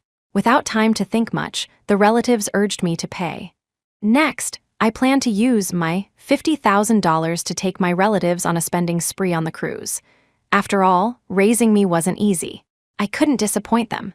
The life of the rich is simply wonderful. Because just swiping a wristband worked on the cruise, these virtual numbers made me forget that real money runs out. Unknowingly, my expenses exceeded $50,000, doubling directly. In that instant, I was actually panicked. What to do? Who would pay this back? Could my girlfriend afford it? But then I relaxed again. Worst case, I'd make her write another few 100,000 words. Such a simple thing, she could finish it in a week. Who knew what I would get was a breakup? This won't do. Who will pay the money? I had no choice but to continue pretending and wrote IOUs to them. But my debt was too much. I could only think of another way. Seeing news about making money from short dramas, I immediately had an idea. I used her novel to recruit people and made them pay training fees. I used this money to pay off debts and build houses for relatives. Everyone praised me for being truly capable, but lies and face will eventually be exposed one day. That day, I was terrified. I tried hard to lower my presence. The relatives rushed out to speak for me. In that moment, I wished everyone would shut up. Until someone suggested live creation. I was completely dumbfounded. Are they crazy? Is there something wrong with their brains? Live creation. Even if you locked me in a room and gave me a computer, I couldn't write 100 words. I stalled for a long time. Tanya reacted first. She slapped me across the face. She said, "How can a boy rely on a girl to eat?" But Bertha and Sarah said my girlfriend's money is my money. I don't know how the chaos ended that day, but after that, people who knew me and people who didn't pointed fingers, calling me shameless, saying I wasn't a man. Even the people back home kicked me out. I wanted them to take me in, but instead, they chased me for debt and claimed I forced them to go on the cruise. Story 3. A row of comments flashed before my eyes. Mummy's boy is so skilled, playing with her husband right in front of that old hag. Sympathetic sensory dolls are the best. You can play new tricks anytime, anywhere. Hee, that old hag would never guess in a million years that her brother and her husband are a couple. Sympathetic sensory doll, is it really that magical? I don't believe it. So I picked up the boiling water and splashed it right onto the doll's crotch. When I saw that stream of comments floating in the air, I thought for a moment there was something wrong with my eyes. Julian Carter did indeed have a bizarre doll in his hand right now. It was wearing pajamas identical to Ethan Wright's, and its features even bore a striking resemblance to him. The reason I say it was bizarre was because a certain part of it was made with abnormal realism. But to say this doll shares sensations with my husband, that's just too magical, isn't it? I closed my eyes and opened them again. Not a hallucination. The comments were still scrolling frantically. The male lead is about to burst. Look, the corners of his eyes are red, ha ha ha. Mummy's boy, keep teasing him. He won't be able to get out of bed later. Why is that daft cow still here? Can she just get lost? Looking at her makes me nauseous. I looked up at the sofa. Julian Carter was leaning back, a smirk on his lips, his finger drawing circles on the doll. Ethan Wright's face was flushed bright red, his body trembling uncontrollably.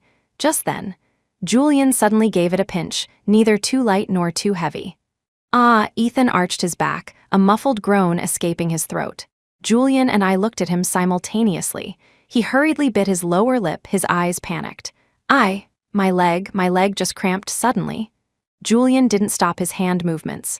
As he moved, the doll made faint sounds of fabric friction. Ethan's breathing became rapid. Sweat dripped down his forehead. I stared at him. "Honey, what's wrong? You don't look too well." Ethan shuddered violently, almost groaning out loud again. He swallowed hard before barely squeezing out words. Hemorrhoids. I think they're acting up." Julian's fingertips swirled faster and faster. Ethan's body grew tighter and tighter.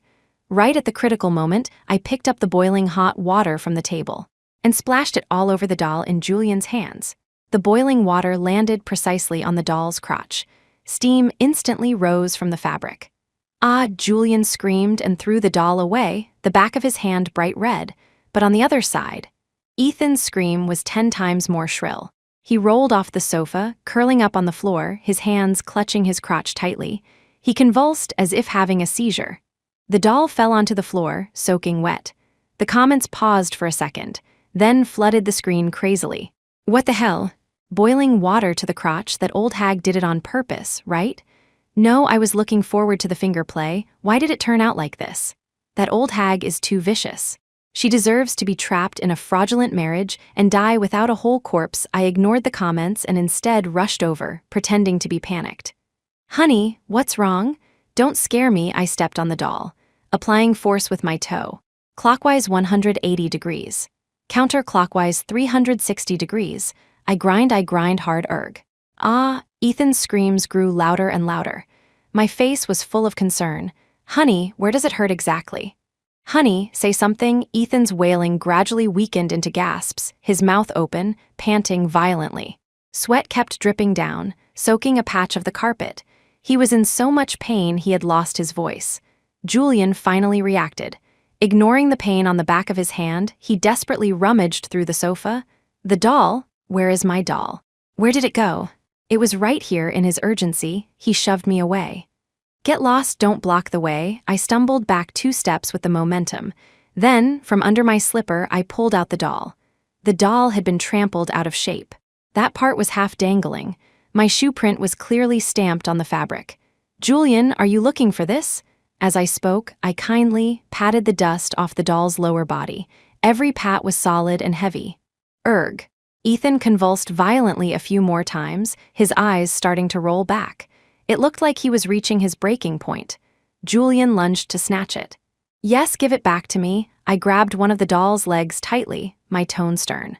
Julian Carter, look at your brother-in-law, look at the state he's in. How can you only care about your broken doll? Your brother-in-law treats you so well. Has your conscience been eaten by dogs? You don't know SHT, give it to me. Julian was frantic, pulling hard on the doll's other leg. The comments rolled by fast. Damn dead woman, let go, the male lead is going to die of pain. This old vile BTCH is definitely doing it on purpose. Something felt off when she splashed the water so vicious. Mummies, boy looks so pitiful crying. This BTCH will die a horrible death. Ah, don't pull anymore. What if it rips my eyes lit up? Right, there's that option too, so I planted my feet firmly and sank my hips back. Re-yip, the sound of tearing fabric rang out. The doll was forcibly torn into two halves from the middle. Cotton stuffing exploded out, fluttering down like snow. AHHH, Ethan let out a scream that shook the heavens. His body arched, his legs kicked, and then he went limp. He passed out completely. A small stream of white foam leaked uncontrollably from the corner of his mouth. Silence reigned for a second. Julian stared blankly at the half-torn doll leg in his hand. Ethan, Julian let out a heart-wrenching scream. He threw down the tattered doll and scrambled over to Ethan, shaking Ethan's shoulders frantically. Wake up, don't scare me. In the chaos, I kicked the torn halves of the doll under the sofa. Ethan was rushed to the hospital. Julian's eyes were red as he tightly gripped the doctor's sleeve. Doctor, you must cure him or I'll make this whole hospital be buried with him. The doctor frowned and pulled his sleeve back. Family members, please remain quiet and do not interfere with the resuscitation. Please clear the way. Ethan was quickly wheeled into the examination room. CT, MRI, EEG, full biochemical screening. After a long wait, the attending physician walked out holding a thick stack of reports. His gaze bypassed the anxious Julian and landed directly on me. Does the patient have a history of sudden syncope or unexplained severe pain? I shook my head helplessly. The doctor took off his glasses and rubbed the bridge of his nose. This is strange. All physiological indicators are within the normal range, and there is no obvious organic damage to the nervous system. But the patient is indeed in a deep coma and unresponsive to external stimuli. Medically speaking, this does not conform to conventional pathological logic. The final conclusion was, coma of unknown cause requires hospitalization for close observation. I sat on the chair, burying my head between my knees. My shoulders shook, looking like a wife overwhelmed with grief. Only I knew I was about to burst out laughing. The sympathetic sensory doll really is a good thing. Even doctors can't find the cause. The comments were excited. Oh my God, is the male lead really ruined? Is it over just when I started shipping them? Don't worry, the sensory doll only transmits the sensation at the moment of infliction. As long as he isn't stimulated again, the male lead will wake up slowly. Mummies, boy, don't just cry, go pick up that doll otherwise. Next time that poison woman sticks a needle in the doll's heart, the male lead will actually die unfortunately. The reminder from the comments was destined to be missed. Julian couldn't see them. He was completely immersed in his pain. He held Ethan's hand, his cheek pressed against the back of it, tears flowing silently. So deeply affectionate. If he wasn't my brother and the one on the bed wasn't my husband, I might have shipped them too. From the comments scrolling frantically before my eyes, I learned that I live in a dual male lead smut novel titled Ethan's Golden Cage. Ethan Wright and Julian Carter are the protagonists of the story, and I am just a tool, a stepping stone on their path to love. The Wright family has an iron rule. The heir must produce offspring before fully taking over the family business. Ethan needs a child, so I became the perfect candidate in their eyes. Julian pushed me to Ethan with tears in his eyes. He said, Jane Carter has never dated anyone. She's clean and healthy. And she's my biological sister. The child she bears will be related to me by blood. Rounding up, it's basically like a child between you and me. Thus, a precise hunt targeting me began. With Julian's assistance, I fell into the trap without any surprise. After dating for 6 months, I married Ethan filled with hope. But on our wedding night, he didn't touch me. He painfully told me he had an unspeakable problem, that he was impotent. I believed him and even felt sorry for him. So I asked around for famous doctors and studied pharmacology to help him recover. He remained completely unresponsive to me, facing the increasing pressure from the right family to have children. Ethan coaxed me into doing IVF. He said, "Jane, let's have a child so our family will be complete." Because I loved him, I agreed. Today I was full of joy, wanting to tell him. The IVF was successful. We were going to have our own child. Thank goodness the heavens opened my eyes, letting me see those comments, and letting me see my predetermined ending. Ethan bribes the doctor to keep the child and kill the mother.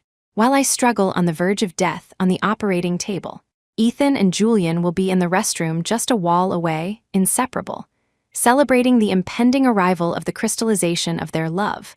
The child is born. I die. The family of 3 lives happily ever after. I looked up at the scrolling comments. They were all cursing me, but I was quite grateful to them. So I will help them lock this Ethan-Julian couple down. Let them die together, back home. I immediately picked up the 2 halves of the doll from under the sofa. Does it require continuous stimulation to work? I grinned silently. Well then, that is just perfect. I stuffed the doll into my handbag. Humming a tune, I stepped into the hospital again, in the VIP ward. Through the glass, I saw a deeply touching scene. Ethan was awake. He slowly opened his eyes, his gaze unfocused for a while before gradually sharpening. Almost simultaneously, Julian, who had fallen asleep by his bed, seemed to have a telepathic connection and suddenly raised his head. Their eyes met. Julian's eyes instantly filled with tears, big drops falling down. "Ethan, you scared me to death. You're finally awake? Boo-hoo." He threw himself into Ethan's arms, crying aggrievedly. Ethan hugged him tightly, his eyes full of heartache. "Baby, don't cry. Seeing you cry breaks my heart." Then they kissed passionately. The text of the comments turned pink. Awu, the first thing he sees when he wakes up is his lover. What beautiful love, I'm crying. The atmosphere is set hospital play. Let's go, I want to see the smut look. The male lead's hand hiss-ha. So sexy, I love it. I didn't understand. But I was greatly shocked. The world of a smut novel really is ready for action anywhere, anytime, since that's the case. Then let me, the tool, help heighten the mood for them. Clothes were thrown messily on the floor. The atmosphere had reached its peak. Julian lay on the hospital bed, the corners of his eyes crimson, his gaze unfocused. Ethan's sweat dripped onto his body. It was that familiar critical moment again. I unscrewed the ice water I had just bought from the convenience store, aimed it at the doll's lower body, and slowly poured it down. The fabric, soaked in ice water, became cold and soft, almost simultaneously. Ethan froze completely. He looked down in disbelief. The color drained from his face entirely. Whimper. "Ethan, why is it so cold?" Julian was so uncomfortable he was about to cry.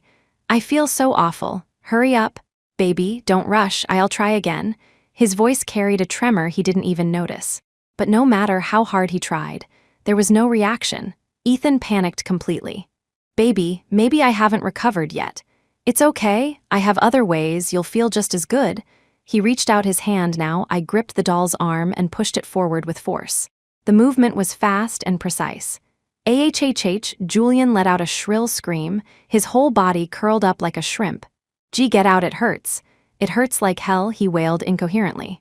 The white sheet beneath him quickly bloomed with shocking bright red. Ethan was terrified. He desperately tried to pull his hand back, but found that his hand moved forward uncontrollably. "Ah, what's happening? I can't control myself," Ethan roared in a breakdown. Julian couldn't even speak anymore. He felt like he was being torn apart. The blood on the sheet kept spreading, looking terrifying. I watched coldly, my hands not stopping, until I felt the resistance from the doll reach a certain limit. Only then did I stuff the doll back into my bag. The comments were screaming too. "Ah, what the FCK is this horror movie scene? Give me back my smut blood. So much blood is mummy's boy." I dare not think about it. Am I the only one who thinks? The bleeding makes it more exciting. So perverted. I love it. The person above. "You are really starved. You'll eat anything, but this plot twist is indeed amazing." The screams attracted the nurse. I followed the nurse into the room. The moment the door opened, I let out an ear-piercing scream. "Ah, honey, why is your hand growing in my brother's butt?" This sentence contained too much information. The nurse who rushed in also froze for a few seconds. Hearing this, Ethan subconsciously tried to move his hand away. "Wife, listen to me explain." Ah, his movement made things worse for Julian. He squeezed out a sentence from his throat. "Don't move, it's stuck dead." The commotion attracted a lot of people. The doorway was instantly jammed tight, some on crutches, some holding IV poles. Their discussions were loud. Mind-blowing, am I seeing this right? Two grown men, hospital play. Brother, husband. This relationship, my CPU fried trying to process it. Bro, you're hardcore, still can't rest even when hospitalized. How big is the addiction? I have to film this quickly. My wife will definitely regret not coming with me for the checkup today, hee. Can you leave a gap, please? I can't see from my wheelchair, I'm dying of curiosity. Camera flashes went off like firecrackers, making the two men's faces look even paler. I rushed to the bedside, burning with anxiety. Reaching out, I tried to separate them. Honey, take your hand out quickly, it's too embarrassing. OWWW, how could Julian withstand this torture? The tearing pain shot straight to the top of his skull. His eyes rolled back, and he passed out from the pain. Julian, seeing his lover faint, Ethan immediately turned into a screaming emperor at the nurse. "Are you all dead? Save him, I tell you. If anything happens to him, I'll make this whole hospital be buried with him. Truly a match made in heaven." Even their threats were exactly the same. The nurse snapped out of her shock, though she looked at Ethan like he was an idiot. Her professional ethics still made her try to disperse the crowd. "Everyone get out, stop filming, this is a patient ward. Protect patient privacy, unrelated personnel please leave immediately." However, the onlookers loved the drama. Not only did they not disperse, but they also squeezed forward more eagerly, holding up phones, determined to capture first-hand footage. Helpless, the nurse had to call for backup. The two were moved onto a mobile gurney, pushed out of the ward in a bizarre posture. Behind them followed a sea of people. On the gurney, the unconscious Julian knew nothing, but the conscious Ethan felt nothing but utter shame. He probably never imagined in his life that he would become the center of attention in such an explosive way. And this was just the beginning. The door to the emergency room had been closed for a long time. From inside came vague, muffled groans and the clinking of instruments, and the voices of doctors and nurses talking. Lubricant volume increased to maximum. Ineffective. Attempting reverse slight rotation of the joint. No-go, patient reaction is severe. Tearing at the insertion site is trending worse. Watch the blood pressure, heart rate is dropping, damn it. Why is it like it's welded shut? But no matter how they tried, Ethan's hand seemed rooted inside Julian's body. Immovable. Cold sweat broke out on the doctor's forehead. This situation completely exceeded medical common sense. No external object stimulation, yet they simply couldn't be separated. It was like they were glued together by something invisible. Watching the comments, they were dying of anxiety. "Mummy's boy won't stop bleeding. If this goes on, his back door really won't be saved. How is that old hag so vicious? Just get a divorce if you can't accept it. Why do you have to hurt people?" The original plot wasn't like this. Author come out, let's talk, hee. That's right, they are glued. Waiting at the hospital was just too boring.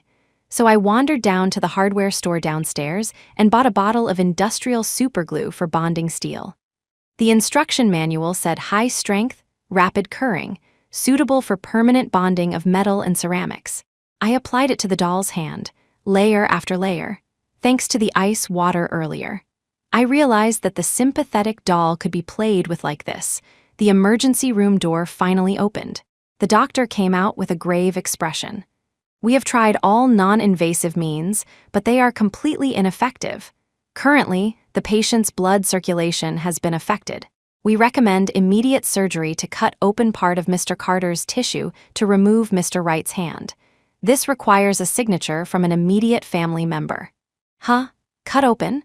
How could I make such a big decision on my own? So I called my mom. Beep, beep, beep.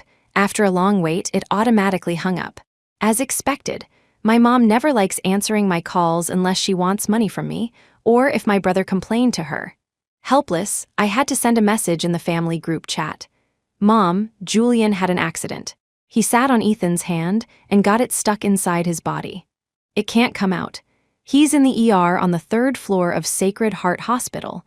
The doctor says they must operate to cut open his butt to get the hand out. Need you to come sign. Immediately reply ASAP Patricia Carter 3 seconds later. The whole group exploded. Cousin female? Horror Jane, was your account hacked? Danny cousin, I know this one. Julian must have slipped accidentally and sat on brother-in-law's hand by mistake, right? It must be an accident, uncle. I recognize every word, but why can't I understand them when put together? What happened to the butt? And the hand? Danny, holy SHT explosive, my office is 2 subway stops from Sacred Heart Hospital. I'm skipping work to get you guys first-hand footage, aunt. Danny, are you crazy? Delete that immediately. Wrong group chat. Danny recalled a message, younger uncle. Link collection of rectal foreign body removals. Shocked after watching younger uncle. Jane, uncle has been around. Is the situation similar to this? The group was buzzing, messages instantly hitting 99. My mom finally called back. As soon as I picked up, my eardrums were nearly blown out by her roaring. Jane Carter, what madness are you posting in the group? Delete it immediately, I spoke with a sobbing tone. Mom, I didn't make it up, it's true. The doctor is right next to me waiting for the signature. Please come quickly. The comments were scrolling frantically. This cheap woman actually posted it in the family group? She wants to completely ruin my mummy's boy. It's over. Mummy's boy's mom is an old traditionalist. She'll definitely break up the couple when she sees this. Why doesn't the old hag get hit by a car? Just sign the consent form yourself. Why make it known to everyone? Am I the only one who finds this satisfying? This sister is ruthless. The person above, go die 2 male is true love. If you don't approve, get out. Half an hour later. A burst of cursing came from the hospital corridor. My mom arrived. Behind her trailed a string of relatives, everyone's eyes gleaming with gossip. Danny held up his phone and sidled up to me. Sis, don't worry, with me here today, Julian will definitely go viral.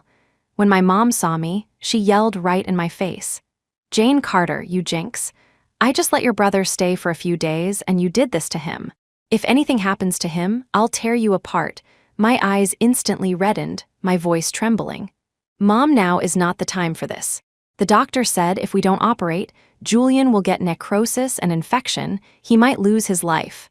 At this moment, the attending doctor appeared at the right time. Have the family members decided? The patient's condition cannot be delayed. My mom exploded upon hearing this. Why cut my son? Can't you chop off Ethan Wright's hand? Who dares to chop off my son's hand?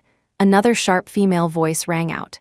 My mother-in-law, Victoria Wright, arrived on the battlefield just in time. She slapped my mom directly across the face. Patricia Carter, do you have any idea how much of my family's money your family has spent over the years? Your son dragged my son into this embarrassment. I haven't settled the score with you yet, and you want to chop off my son's hand? My mom covered her face, furious, and lunged at her. You dare hit me? I'll kill you. The two wrestled into a ball. The scene was chaotic. When the security guards who rushed over forcibly pulled them apart, they were still spitting at each other from a distance. Enough, the doctor finally couldn't bear it anymore. This is a resuscitation area, not a place for your tantrums if you delay any longer. Both patients are in mortal danger. My mother-in-law glanced sideways at my mom and sneered. Hurry up and sign to cut it. Maybe after cutting it clean, your son will only be able to use the front, saving trouble for the future. Victoria Wright FCKU, my mom was completely enraged, struggling to lunge again, but was held down firmly by security. Her chest heaved violently, staring at my mother-in-law with bloodshot eyes. Then she turned and glared daggers at me. Finally, with trembling hands, she signed her name. She didn't dare gamble with her son's life. After all, too much time had been wasted. When the doctor came out, his face was full of exhaustion. Due to prolonged ischemia, the local tissue has undergone necrosis. To save the patient's life and preserve function as much as possible, we performed a partial bowel resection and a colostomy. My mom froze for a few seconds, as if she didn't understand. What is a colostomy? My mother-in-law sneered. It means wearing a SHT bag for life. Look on the bright side, with the back door closed, maybe your son can be normal. SHT bag? My mom screamed. That won't do. My son isn't even married, yet how can he manage with a SHT bag hanging there? It's all Ethan Wright's fault. I'm going to sue him, sue the Wright family to death. My mother-in-law just dropped a sentence. Fine, see you in court. Before you sue me, pay back the $2 million you owe my family first. You what a sin, boo-hoo. My mom sat on the floor, throwing a tantrum and rolling around. The two families completely tore apart their relationship. The comments were spectacular too. Holy SHT, true permanent damage, permanent injury. How did a dual male lead smut novel turn into a dual male lead disability novel? How can they do the deed now? Heartbroken, what will Mummy's boy do in the future? Hanging that thing, what dignity and joy are left? This plot has collapsed, right? Where is the author? Come out and get beaten. Wait, I have an idea. One can't use the front, one broke the back, so can they swap? The person above, you're a genius that seems. Even better. Better it's all that old hag's fault, she's a murderer too bad. The comments couldn't control the plot. The angrier they got, the happier I became. Julian was escorted back to our hometown by my mom. She confiscated all his communication devices and completely imprisoned him, claiming she was going to turn him straight. How? I learned the truth from the comments. My mom forced Julian to watch adult videos every day. She wouldn't let him close his eyes or turn his head. She forced him to watch, to stare at it, until there was a reaction. Julian refused to comply, so she used her hands to stimulate him directly. Julian was driven to the brink of insanity. He had to threaten suicide just to see me once. My mom pulled a long face and came to find me, telling me to talk some sense into my brother. I went. When I saw Julian, I almost didn't recognize him. In just half a month, he had lost a huge amount of weight, his cheekbones protruding, cheeks sunken, and dark circles under his eyes. Only the weak rise and fall of his chest proved he was still alive. Sis, you're here. Hearing the movement, he struggled to open his eyelids a slit. It was you, wasn't it? You knew about the sensory doll? I stood a few steps away from the bed, tilted my head slightly, my eyes clear and innocent. Julian, what sensory doll? I don't understand. Stop pretending, he suddenly raised his voice, but accidentally pulled at the colostomy bag at his waist, causing him to twitch in pain, cold sweat beading on his forehead. Please, sis, give Ethan's doll back to me. I'll do whatever you want as long as you stop torturing him. I beg you. I never expected. Julian was actually a purebred simp for love. I was almost touched, let alone the comments. Boo-hoo, I'm crying my eyes out. Mummy's boy is in this state. Yet he only thinks of the male lead. What godly love is this? Both locked up, but only having each other in their hearts. Old hag, do you see this? This is true love. You can't break them apart. Jane Carter, go die, go die, go die to hog the male lead. She actually harmed Mummy's boy like this. I almost couldn't hold back from cursing the brain-dead comments. So unlucky. Who wants to hog that filthy thing? Ethan, right. I looked at Julian quietly for a long time before speaking. I can give the doll back to you. A faint spark of surprise burst into Julian's eyes. I continued, I want this house. This house he lived in was bought by my mom using my dowry. The property deed had Julian's name on it. I had made a scene about it. My mom slapped me right then and there, self-righteous.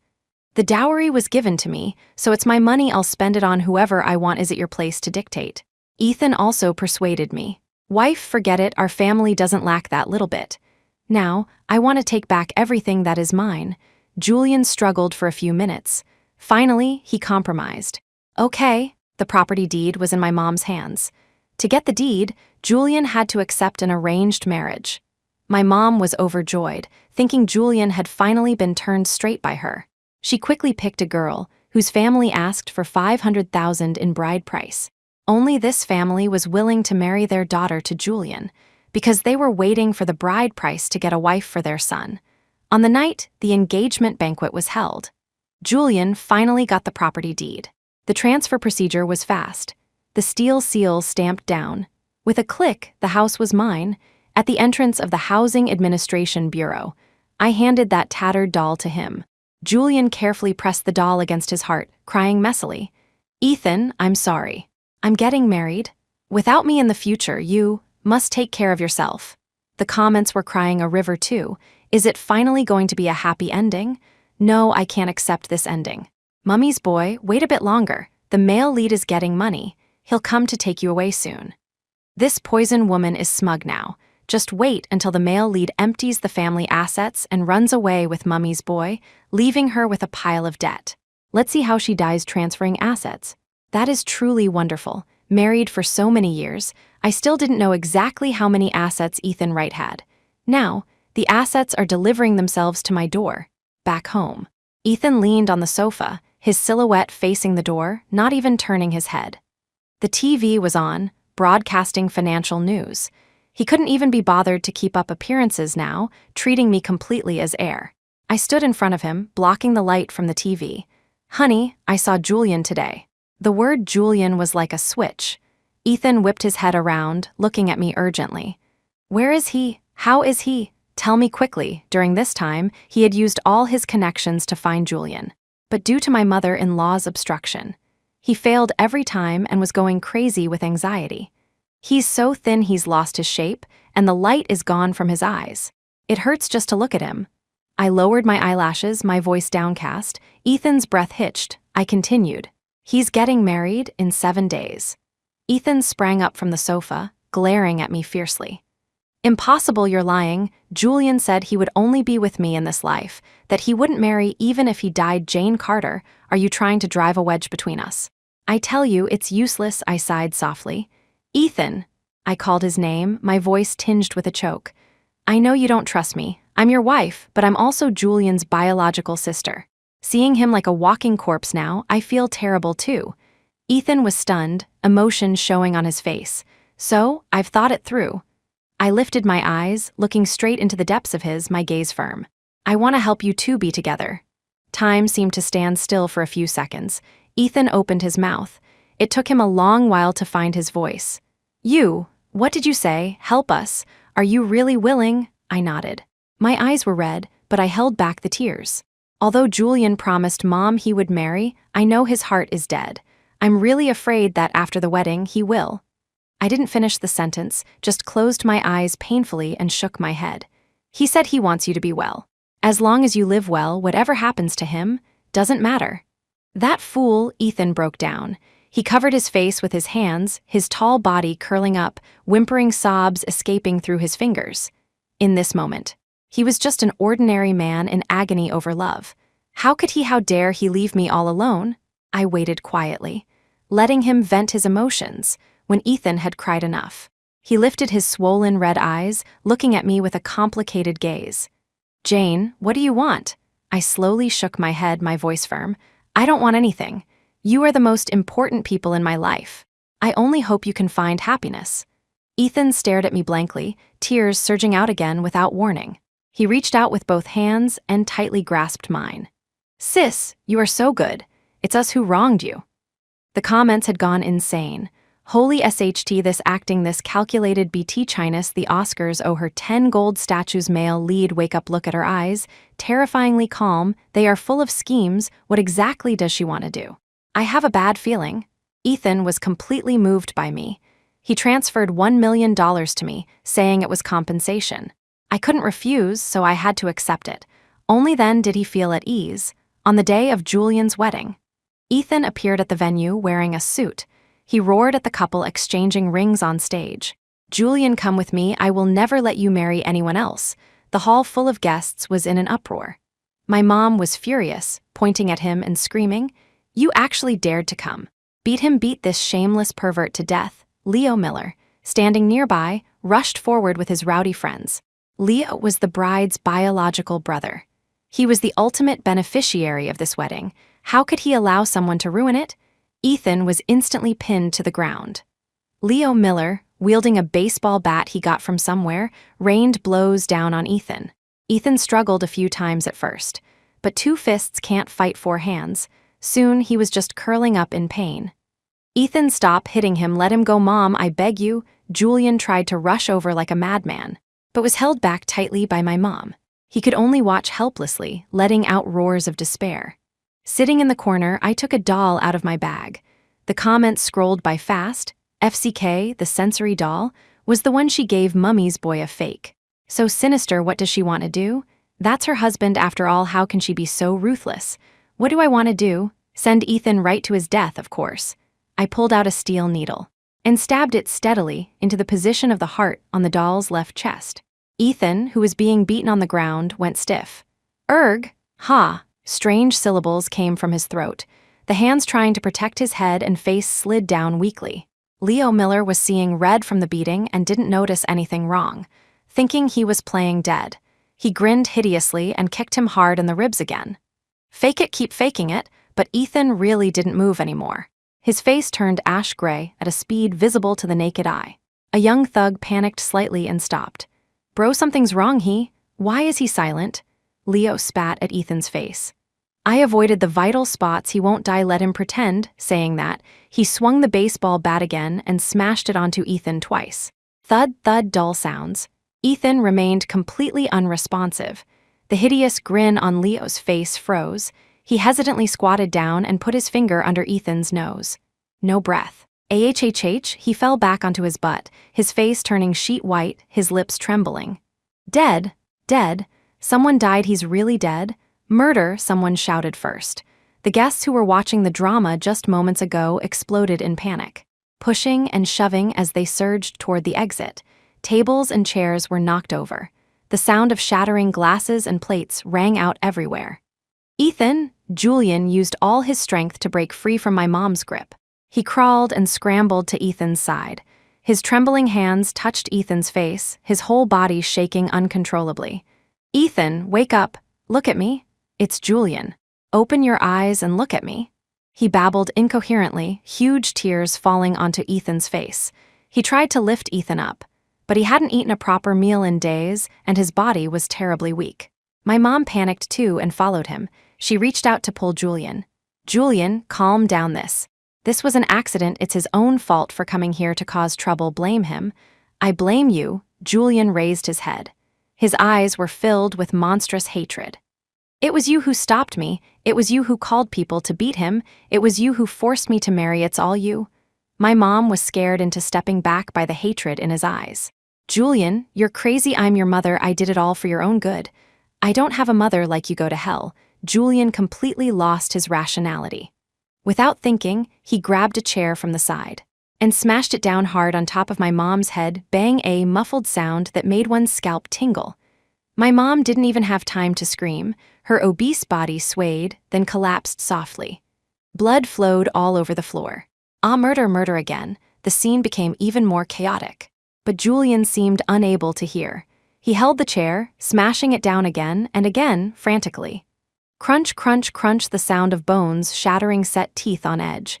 Blood splattered, staining his shirt red, splashing onto his ferocious face, until a crisp cracking sound rang out. Only then did he throw away the half-broken chair in his hand. Then, under the terrified gazes of the crowd, he hugged Ethan tightly into his arms, burying his face in Ethan's neck. His shoulders shook violently. The comments were scrolling madly. Everyone died.